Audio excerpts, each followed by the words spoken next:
Hello, There you are. here I am.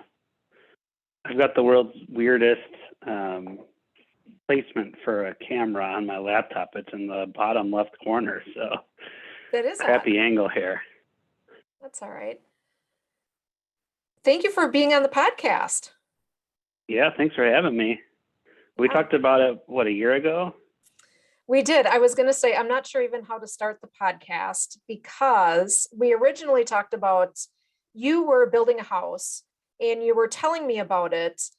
I've always cringed at building a house. So I found your story really fascinating. But then you are much more complex in that you have storm chasing skills and you are a bowler. And all of those things I think are crazy cool. And you also play softball or baseball. I'm not sure. Baseball, yep. Yeah. So you are a man of many talents. So at first I was going to call the podcast House Building with Chris Jackson. And then I thought maybe it should just be a Chris of all trades. That's true. Although I'm still building the house because it's still not quite done yet. So the work, just like the man, the house is a work in progress. Well, I'll tell our listeners that we worked together at an organization and we worked together for probably 3 years, maybe 4. Yeah, 3 or 4 years. Yeah. And while we didn't work very closely together, we worked close enough that we are pretty sarcastic and built up a pretty good rapport, and we can joke and talk about anything. I don't know, Robyn. I've changed. I'm a serious man now that I've left the company. So Yeah.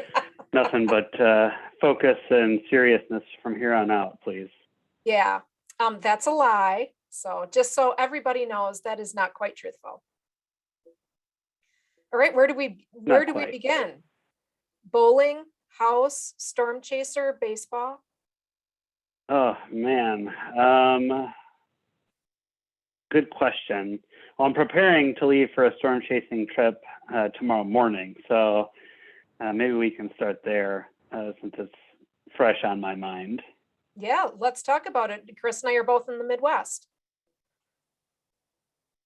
Say what? I said, Sorry. You and I are both from the Midwest. Oh, yep.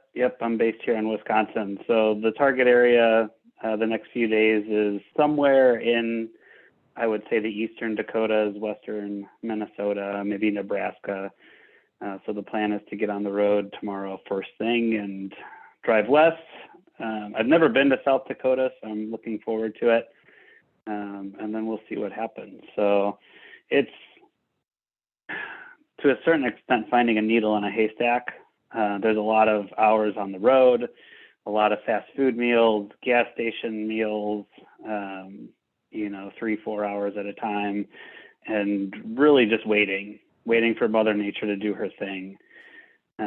So I'm very much an amateur. I'm learning as I go. This is my camera right here, my iPhone. I don't have any fancy equipment. My cousin's a photographer, and sometimes I send her the photos I take and I say, hey, make this a big print so I can hang it on my wall. And she's like, do you have an actual camera yet?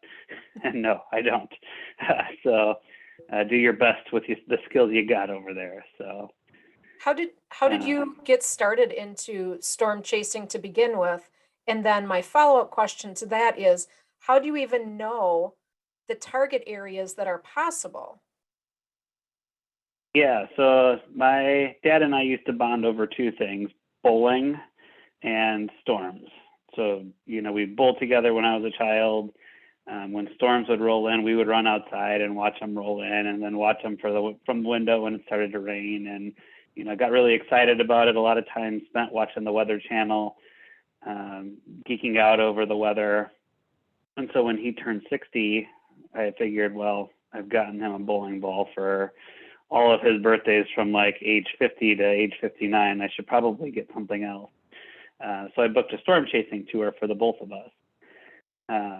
So I ended up making friends with the guide that owned and operated the tour, and we've stayed in touch. And he actually hired me to drive for a couple of his tours in, I think, 2018, 2017, 2018, somewhere back in there. So I actually got paid a little bit of money to do this thing that was still new to me and I was learning.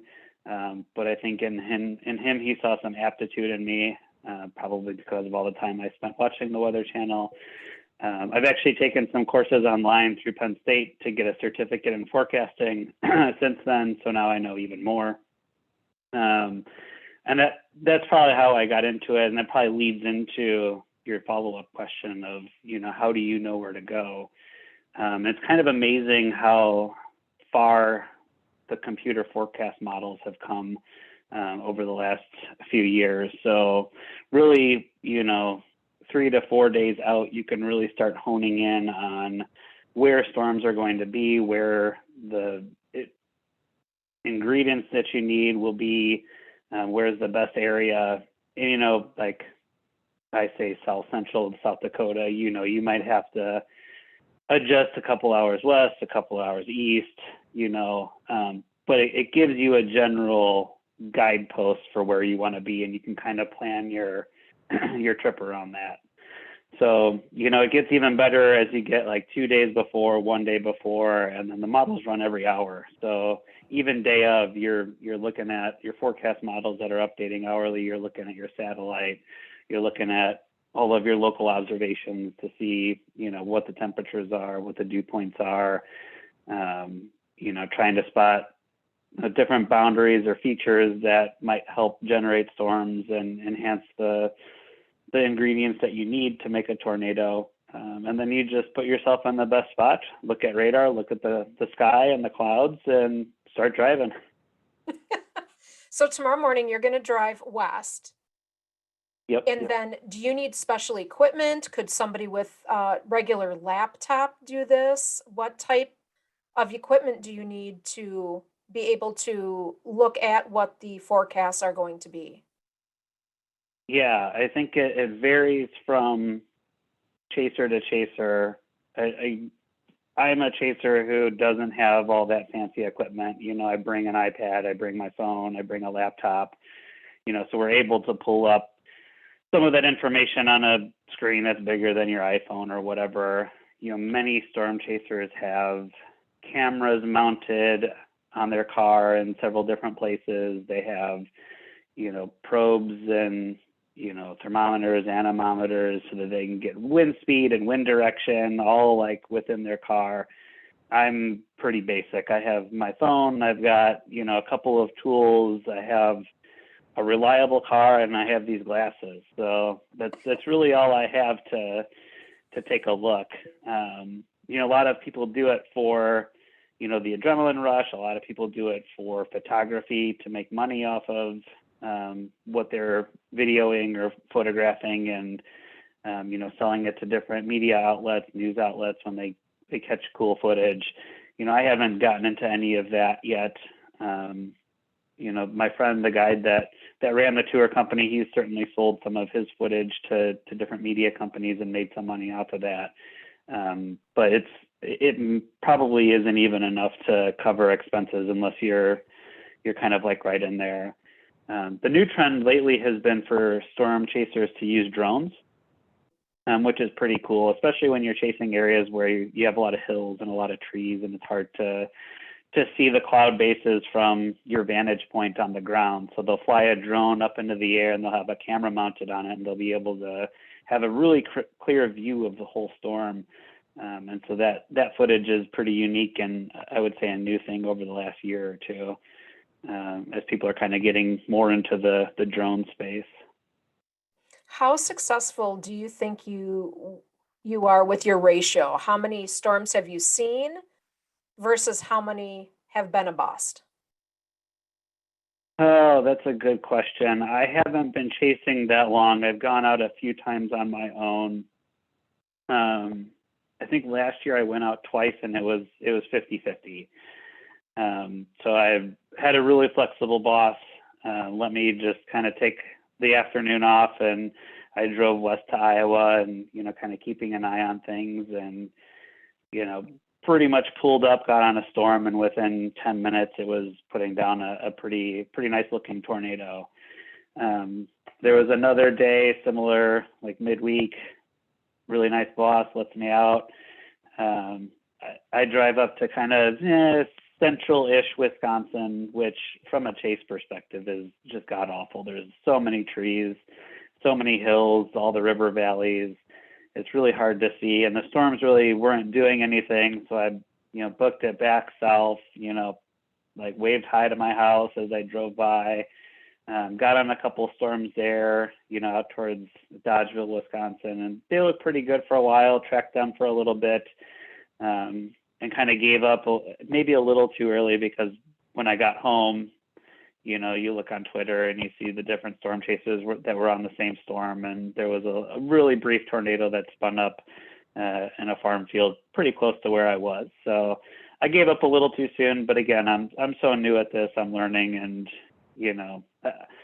I felt it was a wise decision to cut and run, work my way home ahead of the rain and the storms, because driving is the most dangerous thing when you're storm chasing. Sure, there have been chasers who have been killed by the storms themselves, but you hear more about chasers who die in car accidents, driving tired, fatigued, etc. So, try and limit the risk and the exposure when you're out there, and stay as safe as possible. Are you in touch with any other storm chasers around the globe? The reason I ask is this podcast is global. We have a lot of listeners over in the UK, Belgium, Europe. So we have listeners in other countries. Do you stay in touch, or is there a global network that storm chasers could get in touch with you on? Yeah, there are a few, storm chaser forums that I don't really frequent all that much. I would say social media is the biggest thing. So I follow a bunch of storm chasers on Twitter. There are certainly prominent storm chasers based in Europe or Australia that come over to the States basically from like April until June or July. And they're out there grinding, chasing every single day, and doing live streams and taking that back to viewers, especially in their home countries. But, the internet is a powerful thing. So, where there are storms, you can find storm chasers that are on them, and you can watch their live feeds, and it's like you're riding shotgun with them, from the safety of your own home, if you're not into the risk and the adrenaline rush. But yeah, I would say Twitter, other social, Instagram, especially with the photos and the videos, are a good way to, kind of introduce yourself to what things look like and what that experience is. And, all the chasers that I have met in the field are, cool people. There's men, women, they're all open, friendly, willing to share their knowledge, and, if someone's interested, answer their questions and get you interested. I think storm chasing is super cool. I have thought about going to taking some classes or doing some online investigation, but again, Ashley and I love so many different things that I would have to retire, and that's all I would do, because I have so many interests and so many things. I'd never get everything done. So I'll leave that to I you. will say, I'll follow you. yeah, and I will say that almost every National Weather Service field office offers like a storm spotter training. It's very, basic. Here's the things to look for. Here's what things look like on radar. Here's what things look like in the sky. It's a couple of hours long, and it teaches you the very basics, so that, if you're interested in it and you go out and see, you're able to be their eyes and ears in the field. They rely on storm chasers to report on what they're seeing. If they're seeing significant and severe weather, saying like, I've got my eyes on a tornado, like 1 mile southwest of Dodgeville, here's the time, put your geolocation on it. And they get that through social media, or you can call the field office, and that helps them get that warning out quicker, which gives everyone that lives in the area more of a lead time to take precautions. That's a great resource. I do remember seeing that here on our local networks, but never looked into it. So thank you for that. All right. Yep. You also mentioned bowling was something that you and your dad did. And I know that you just got back from I'm going to call it a huge tournament. Isn't it a 3-month tournament in Las Vegas? Oh, longer than that. Yeah, it's the USBC Open Championships. So it runs from, I don't know, end of February, early March, all the way into mid-July. So they have teams and bowlers coming in daily throughout the whole thing. So, they'll have, upwards of 50,000 bowlers that bowl in this tournament, and they have 3 different divisions based on your skill level. So the best bowlers aren't, stealing money from, bowlers who do it more recreationally. So it gives everyone a chance to compete within their skill levels. And yeah, it was a good trip for me. I bowled the best that I've ever done out there, so it was a nice end of the season. I had a friend who was like, "Oh, so are we going to go bowling this summer?" And I was like, "Nope."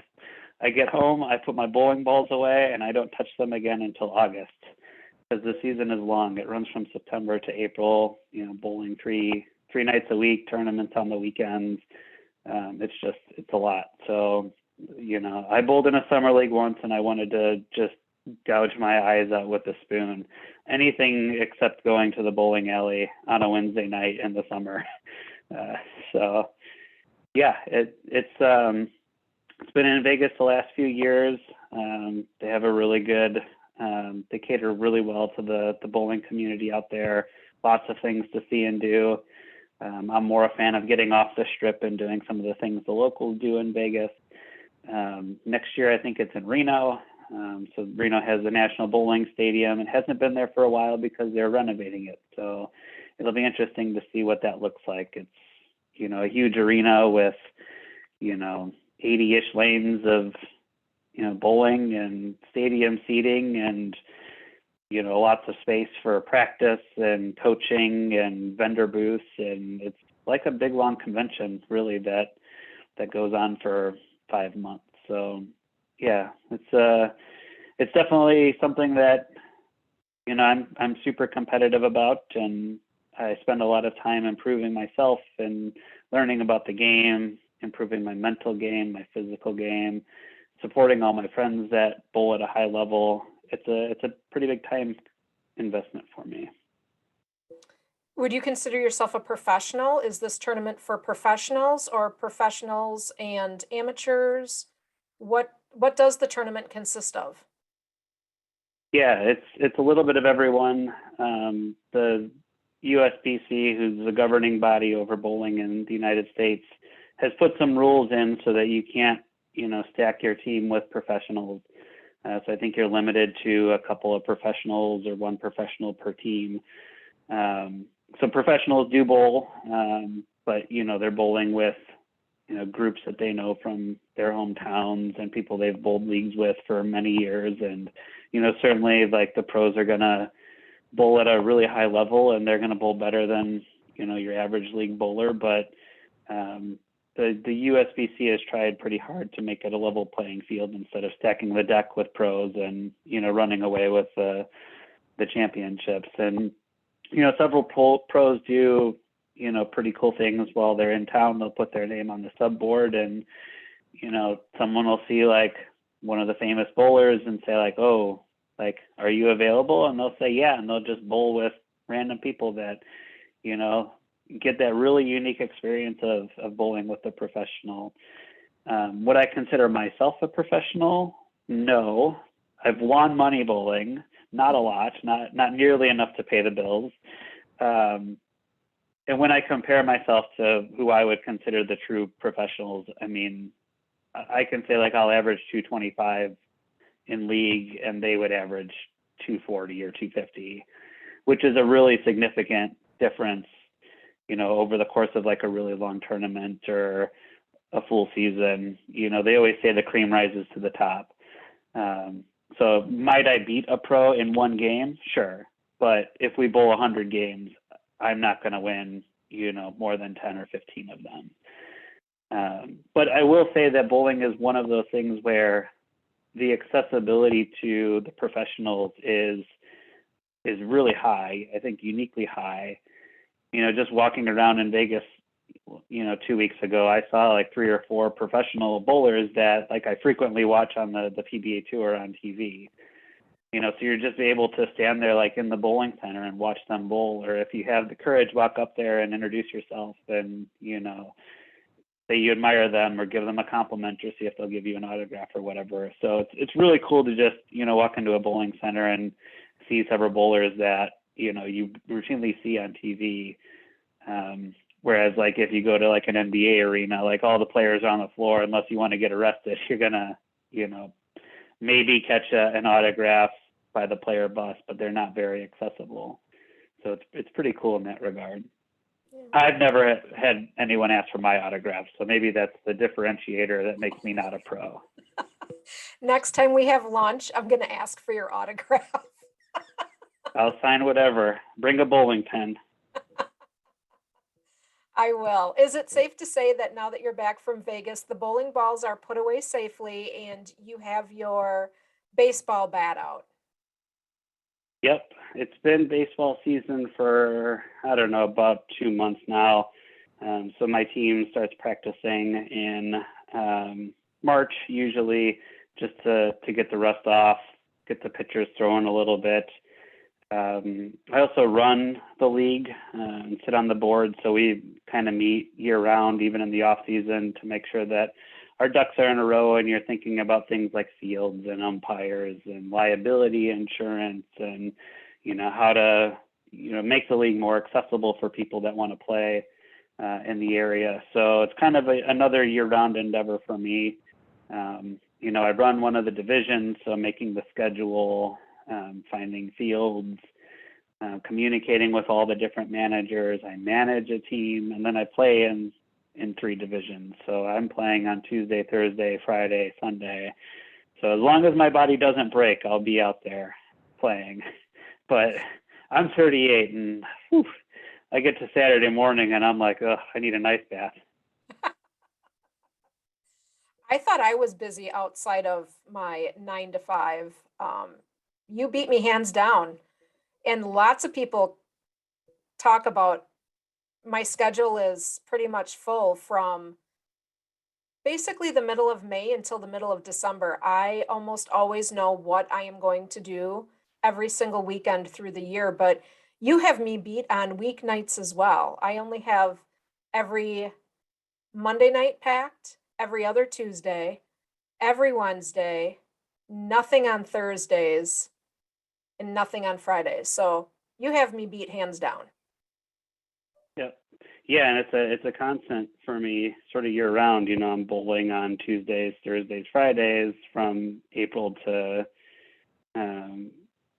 or from August to April, and in the summer there's all the baseball, and I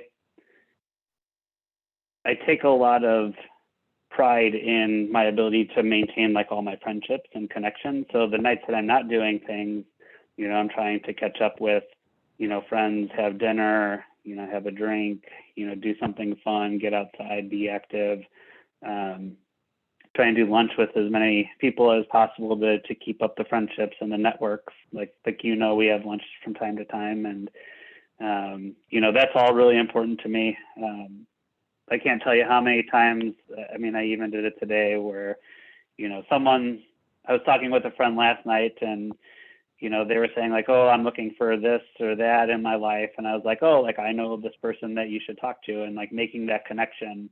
So you never know when you're going to be able to help someone or when you're going to be able to lean on someone for that help in the future. It ends up being a really small world when you think about it. And, it can really be about, who instead of what for certain things. So something I think I got from my mom. She was very similar in those regards, where she really maintained her friendships. It's like bowling, storm chasing from my dad.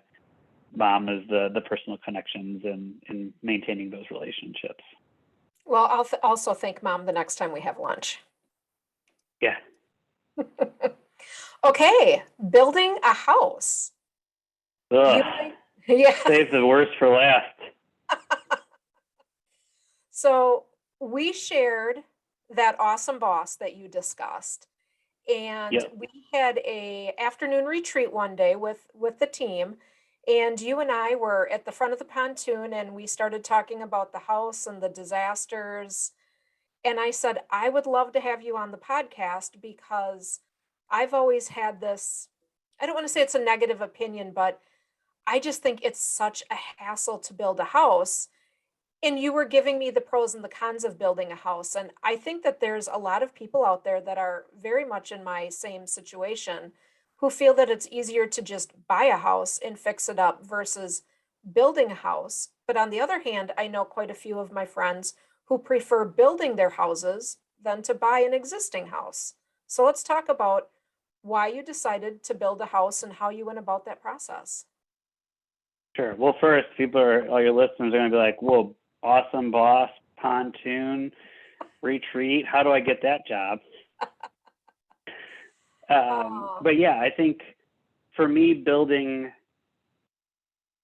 I was in such a unique spot timing wise last year with things that had happened in my life. And the housing market was so nuts. It was like a house would get put on the market and it's off the market the next day. They've got 20 offers in hand, all well over asking. And when I look at the house, it's like, really? You're paying that for that house? So, one of the things I liked about my last living situation is it was off one of the main thoroughfares in the area. So it's like you're on sort of an interstate, you get off the interstate, 1 minute later, you're at home. It's like you leave, you're on the interstate, you can get to wherever you need to go really quickly. So I kind of narrowed my location to areas that were off, one of the few main thoroughfares in the area. But it just wasn't, I was going to have to roll the dice and say like, all right, if I'm going to want to buy a house, I'm going to have to pay a premium. I might have to settle for something that's not exactly what I want.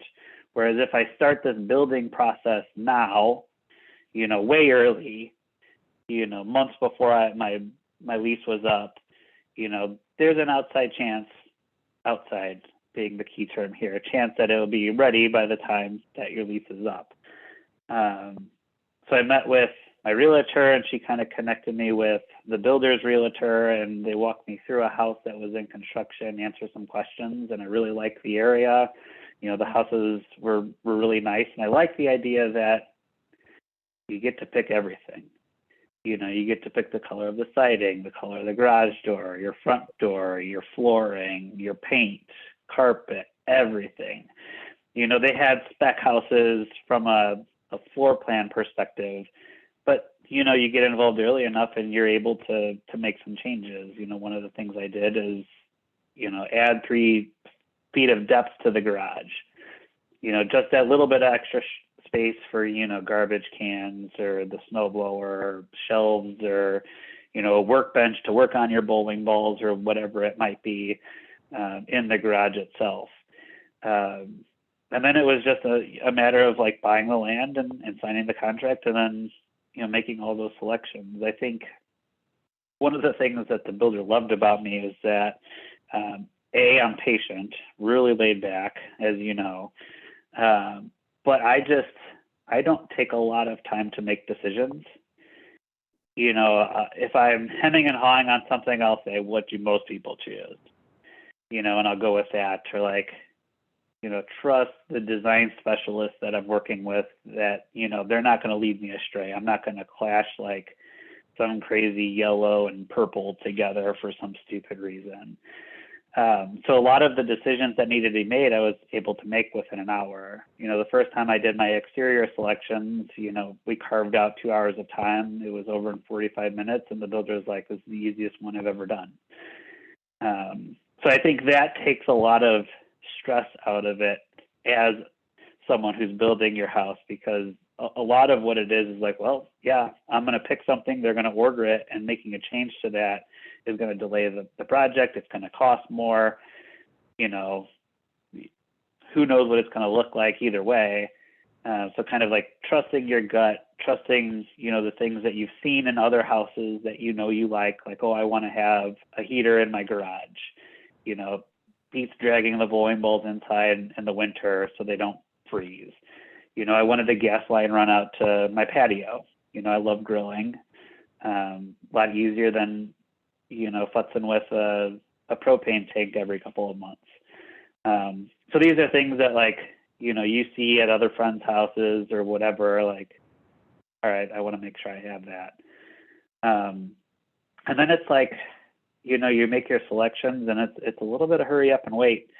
They've got to order everything. They've got to dig the hole and pour the foundation and let the foundation set. And then, it's just a matter of when they can get their crews scheduled to come and do all the different steps. It seemed like it was a hole in the ground with foundation for 6 to 8 weeks. And then all of a sudden, I come back one day and there's walls and a roof on there. So you're hurrying up and waiting, and then, you just do it again. It was walls and a roof for, a couple of weeks, and then, they're doing more inside, and, then you've got cabinets and countertops and appliances and floors, and, it all kind of comes together. And it's cool coming to your house and walking through when it's just framed out and kind of imagining what everything will look like. And I think the blessing and the curse for me was, it was my first time. So in my mind, I was planning on being a little bit easygoing, learning as I go. The problem is there are lessons learned that, if I built another house, I would do slightly different. I've been in the house since October. We're pushing 7 months that I've been here. There's still things that the builder needs to do. And there's always that next house that they need to build. They're building parade homes that, it needs to be done by the parade of homes start. So they're really pushing their crews to do those. And, you kind of fall to the bottom of the priority list. And, the construction loan that they draw from, they've got their money. So they're not super incentivized to do the remaining things, even though I can look at them and say, guys, we got maybe 2 hours of work here. All you guys need to do is send someone over here to do it. My 3 seasons room is this close to being done. And it's the season where I can start using it and sit out there and watch baseball at night with all the windows open. So I think maybe the lesson to share with people that are thinking about buying is that, understand where your leverage is with the builder. And I was such an easygoing customer that, I signed off on the construction draws, so they were able to get paid, and, maybe be a little more stingy about when you're signing off on that and saying okay, if you want this installment of $125,000, you need to do all these remaining things that are left to be done. And then once they're done, then I'll sign off on it. There've been a couple of things that, haven't been quite right or just flat out broke. They've been pretty good about responding to that and doing warranty claims and getting out there to fix those things, especially when they have more an impact on the day-to-day things. A lot of the things that are still outstanding are more cosmetic. I have a microwave, it's just not in its final home. Or, there's some bubbles on trim that, it's still trim, it just doesn't look quite right. So yeah, I would say most of my frustration has been at the very tail end after I've kind of been here for a while, and you're just yeah, just a matter of managing the project and badgering effectively and making sure you're staying on the builder and getting them to get you on the list. So hopefully at some point in June I can get them to put me on the schedule and get out here and crank out some of the stuff that's left. But all the friends that I showed my house to, they're very complimentary. So my selections were good. Good thing I trusted my judgment. The builder does a very fine job. They do have very high quality work, great craftsmanship, good attention to detail. So I would recommend them from that point. I think just understanding what the pitfalls are and planning ahead. When you talk to some of your neighbors and they're kind of saying the same thing, like, yeah, I've been waiting for a year for them to do this, that, or the other thing. It's just, I think that's a common pitfall that people see is like, you get into the house and it's like, you're at the finish line, who really needs to do anything anymore? And there are only so many hours in a day. And when you have a small team, it makes it harder to get on their radar. So I think that's the big lesson learned that I took away from the building process. Otherwise, I think it went mostly smoothly. I only had to extend my lease for 2 months past the original date. So good thing the rental company was really easy to work with and accommodated that. So there was no lapse in a roof over my head. You've already mentioned some success stories. Any of your designs? So I love the idea of putting the gas right to the grill. That is amazing. And then heating the garage. Anything else that you wish that you would have thought of, or were you contemplating anything and just didn't put it in your house and now you wish you would have? Let's see. The one thing that with the heater in the garage, when it's snowing here and you drive your car in and it's got all the snow on it, and then your heater is heating the garage to like 45, 50 degrees, whatever, and that snow is going to melt. I don't have a drain in my garage. So that's one thing where it's like, yeah, sure, concrete's porous and it can handle the water to a certain extent, but having a drain here would make it a heck of a lot more efficient. That was sort of the big thing that I kind of saw right away this winter. The other thing is just, I have a ranch with a finished basement. And so when you walk downstairs, it's like 10 to 15 degrees cooler downstairs. And I don't spend a lot of time down there, but, if I were to have guests over and they're staying in the room down there, like, they'll need an extra blanket. So just thinking about like, what's the best way to have like a better climate in 2 areas of the house. Whether it's like a door to the basement that might keep some of that heat from rising up the stairs, or, a dual thermostat that's, piping in separate like heat and air down there from the upstairs, sort of thing. So kind of balancing like comfort with efficiency. It's like one of those things where like, yeah, it's fine being 15 degrees cooler because no one goes down there. But when you have that guest, it's like you want them to be comfortable. And, if you're telling them to bring a parka in August because it's going to be 55 degrees where you're sleeping, probably not as comfortable as you'd like it to be. True.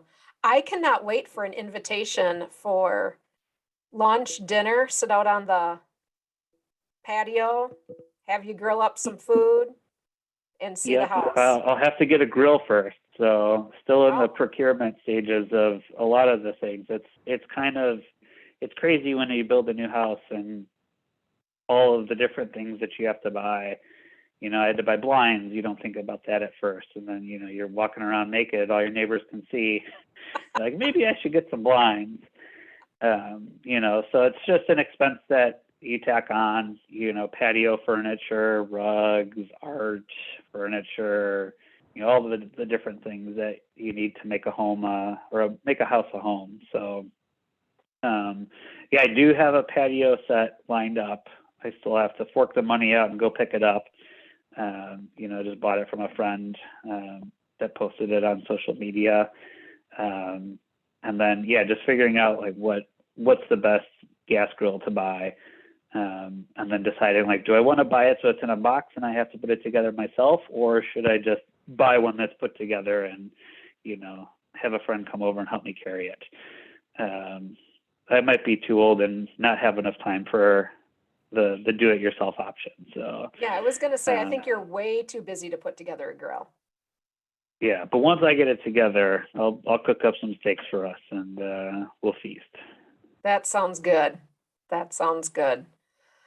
I thank you so much for coming on the podcast. You are a wealth of thanks for having me. information. Have some storm questions or bowling questions, you let me know. I will. And I'll post your social media on our website and on the link for the podcast and on YouTube. So if any of our listeners out there have additional questions on storm chasing, bowling, baseball, or building a house, they'll be able to get a hold of you. Yeah, for sure. Yeah, connect with me on all the different social media outlets and follow along as I chase. I'll definitely be posting pictures on Twitter, on Instagram especially, and probably if I see a tornado too on Facebook as well. That sounds great. Thank you, Chris. Yeah, thanks, Robyn. And for all of our listeners, stay awesome and keep reaching for your anything.